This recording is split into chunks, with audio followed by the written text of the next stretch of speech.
France's president continues his Latin American tour in Argentina and Colombia to extradite 2 drug lords to the United States. Those are our headlines. Welcome to From the South. My name is Reagan. Vignes. Thank you so much for joining us. Our top story takes place in Argentina, where amid a national strike against President Mauricio Macri's government, French President François Hollande arrived to Buenos Aires. Hollande was greeted by Macri at the presidential palace, where they signed 20 bilateral agreements. One of the main issues discussed by the heads of state was international terrorism, which both governments agreed to collaborate on. And President Hollande also held a ceremony with the grandmothers of Plaza de Mayo to commemorate the victims of Argentina's last military dictatorship. The ceremony was held in the Remembrance Park, inaugurated back in 1998, to honor the victims. Critics say Macri's recent openness to engage in dialogue with human rights organizations would have been to avoid any incident during Hollande's visit. And before President Hollande's arrival, Argentina's largest workers' unions, along with social movements, staged one of the biggest protests yet against the government. Our correspondent Laureano Ponce has more from Buenos Aires. Public sector workers in Argentina have carried on a national strike to protest against President Mauricio Macri's neoliberal policies. The State Workers' Union marched to the historic Plaza de Mayo square demanding the reinstatement of the more than 40,000 public workers that had been fired in 2016. The government keeps firing thousands of public workers at the national, provincial and municipal level. The industries are in recession and the government keeps carrying on unpopular measures. The strike was also endorsed by the Workers' Central of Argentina Umbrella Union and other social movements, which criticized the new protocol by the Security Ministry aimed at banning political protests. This is a violation of the right to go on strike, because strikes usually include street actions, and that cannot be violated by anyone.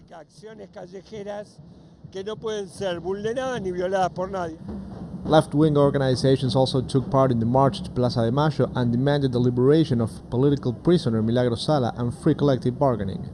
We're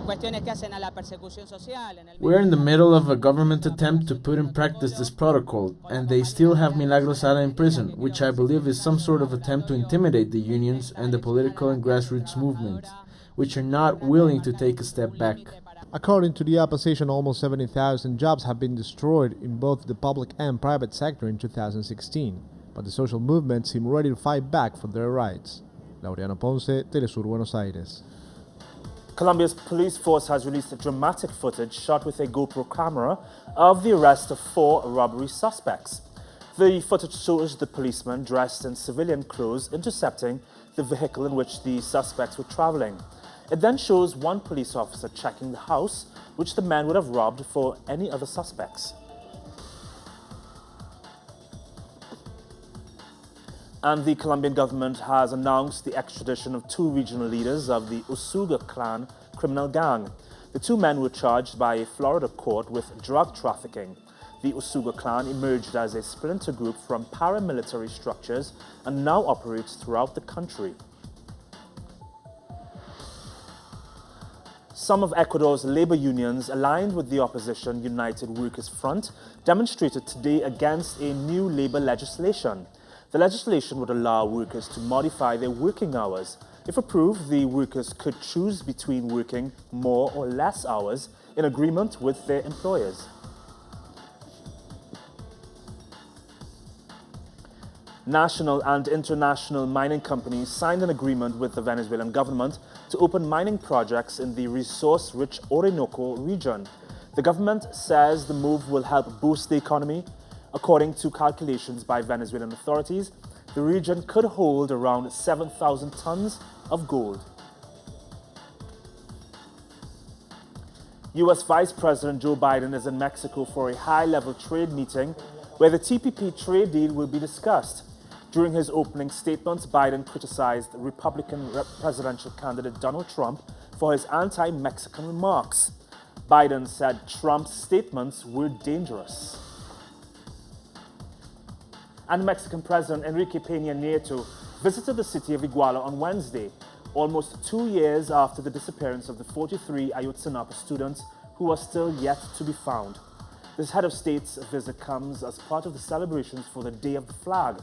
Despite outrage and concerns sparked by the disappearance of the students, Peña Nieto said that Iguala, where Ayotzinapa is located, should not be marked by those tragic events.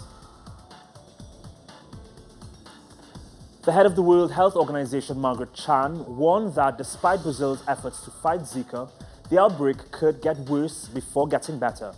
Chan has been in Brazil since Tuesday in an effort to learn more about the virus and how to fight it.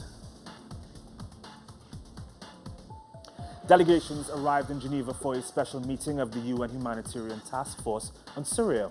After the meeting, Jan Egeland, who is the chairman of the task force, said that in the past few weeks humanitarian access had improved and a cessation of hostilities would further bolster the delivery of much-needed humanitarian aid in Syria. The talks come as Syria is getting ready to implement a ceasefire brokered by Russia and the United States. The EU Commissioner in charge of migration spoke out against a last-ditch push to enact a joint plan to alleviate the refugee crisis in Europe, which has been met by stronger border controls. In the next 10 days, we need tangible and clear results on the ground. Otherwise, there is a danger, there is a risk that the whole system will completely break down. We all have the responsibility to step up our efforts to apply the agreed European solutions. There is no time for uncoordinated actions. And an Israeli officer has been unintentionally killed by his own peers. More on this story from teleSur's Noha Razin in Gaza. Israeli sources said that a military officer was accidentally killed by friendly fire Wednesday as his fellow soldiers targeted a Palestinian youth who was allegedly attempting to carry out a stabbing attack near the Gush Etzion settlement in Hebron, southern West Bank. The Air Force pilot was announced dead later at hospital of the critical wounds that he sustained, while the Palestinian who was critically wounded underwent an emergency operation. The Intifada and the ongoing Palestinian operations disrupted Israel's security. Israel thought that the uprising would subside, regardless of all the crimes committed by its army forces against the Palestinian people and their lands. This proves once again that the Intifada will continue and that Israel will not enjoy security unless it ends its occupation to the Palestinian territories. An Israeli army spokesman said that the captain was standing near the scene out of uniform at the moment of the attack when his fellow soldiers opened fire. The Palestinian attacker was identified as Mahmoud Yusuf Amro, a 26-year-old teacher from Hebron. A few hours later, large Israeli troops stormed the home of Amro and carried out an on-set inspection at dawn to prepare for its demolition. About 170 Palestinians and 28 Israelis have been killed since a mounting surge of violence broke out between Palestinian protesters and Israeli settlers in the West Bank and East Jerusalem at the beginning of October. Noha Razin, teleSur TV, Palestine. The findings of an independent review of sexual abuse within the BBC TV network in Britain were revealed after the network came under scrutiny. Reports of abuse were recorded for decades. The review includes accounts of abuse being carried out by on-air talents such as Jimmy Savile and Stuart Hall. The investigation exposed a flawed and unethical culture at the network where celebrities were treated with, quote, kid gloves and went unpunished for their behavior. Savile and Stuart Hall were serial sexual predators.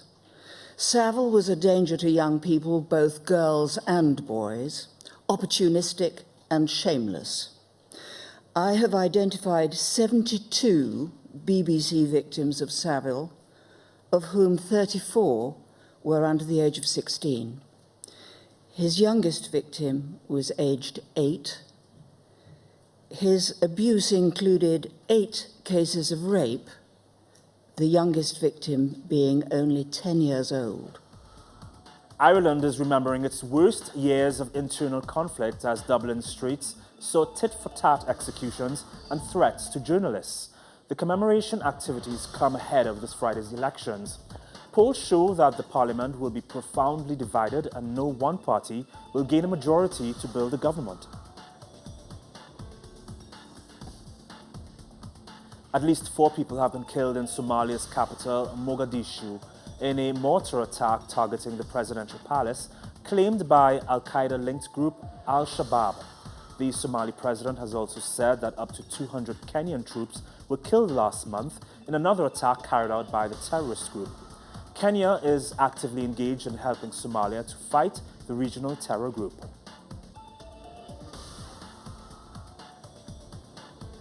United Nations Secretary General Ban Ki-moon urged South Sudan's warring parties to choose peace over politics. Ban spoke to both sides, which are blaming each other for delays in forming a transitional government. The US government has warned that sanctions against both sides will be implemented if the peace process collapses.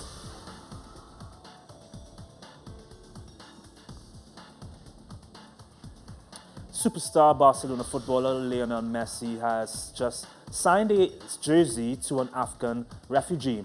Murtuza Ahmadi became an internet hit after he was pictured wearing a makeshift Messi shirt made out of a plastic bag. According to UNICEF, Ahmadi also received a football signed by the Argentinian athlete. Bollywood actor Sanjay Dutt was released from jail after serving a 5-year prison term in connection with the 1993 Mumbai bombings. Dutt was sentenced for firearms offences linked to the blast which killed over 250 people and injured over 700 more. He was convicted of buying firearms from the bombers, but said that the weapons were necessary in order to defend his family during Hindu-Muslim rioting. One of the world's most famous steam locomotives, the Flying Scotsman, has set off on a new journey from London to New York. This after a 10-year-long refit that cost over $5 million. The locomotive got its name because of the London to Edinburgh route it previously covered and was made famous at a British Empire exhibition back in 1924. The train will go on display at the National Railway Museum until March 16th, followed by a tour until March 25th. For more on those stories, you can visit our website, telesurtv.net/English, and you can, of course, join us on Facebook, Instagram, and on Twitter. From all of us here at TeleSur, have a good evening. My name is Reagan Vignes. Bye.